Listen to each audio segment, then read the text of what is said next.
આપણે જીવનના રોજબરોજના ભાગની અંદર શું આપણે કરતા આવ્યા છીએ અને આપણે શું કરી રહ્યા છીએ. ઘણી વખત આપણને વિચાર આવે કે આપણે આ કાર્ય ન કરવું જોઈએ, આપણે આ કાર્ય કરવું જોઈએ, પરંતુ હકીકત વાસ્તવિક સ્થિતિ કંઈ અલગ હોય છે.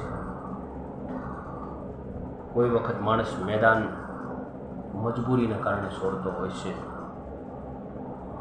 અને કોઈ વખત માણસ મેદાન ઇજ્જત બસે એના માટે છોડતો હોય છે. આ બેની અંદર બહુ મોટો તફાવત હોય છે, કારણ કે સમયનું ચક્ર કાયમ કોઈનો સાથ નથી આપતું.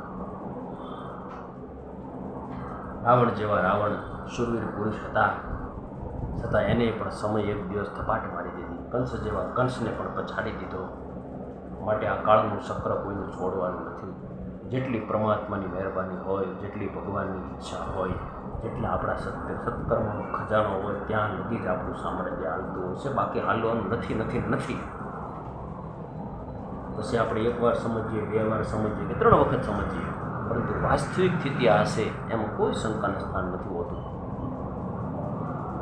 સ્ટુડન્ટ કાળમાં જીવનની અંદર, પરીક્ષાની અંદર માઇનસ પ્લસ કોન્ફિડન્સ વધતો જણાય અને આપણા રિઝલ્ટની અંદર કંઈક આગળ પાછળ લાગતું દેખાય તો સમજવું કે ક્યાંક આપણી મહેનત કરવામાં ખામી રહી ગઈ હોય, ક્યાંક આપણું મહેનત કરવા માટે કંઈ ભૂલો રહી ગઈ હોય.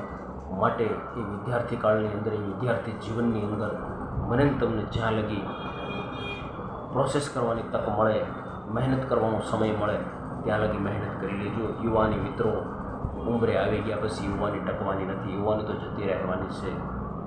15 પછી 30 ક્યાં થઈ જાય ક્યાંય ખબર નથી પડતી. માટે સક્ષમતાપૂર્વક મહેનત કરજો યુવાન મિત્રો. જીવન એક સંગીત છે. જેમ સંગીતનો સૂર એક વખત રેલાઈ ગયો પછી એનો સૂર બીજી વખત આવી શકતો નથી. જેમ સમય એક વખત આવીને ગયો પછી એનો સમય બીજી વખત આપણને મળતો નથી. આ બધી સત્યતાઓ છે, આ બધી હકીકત છે. એમાં આપણે ક્યાંય પણ નકારી ન શકીએ. જય સ્વામિનારાયણ.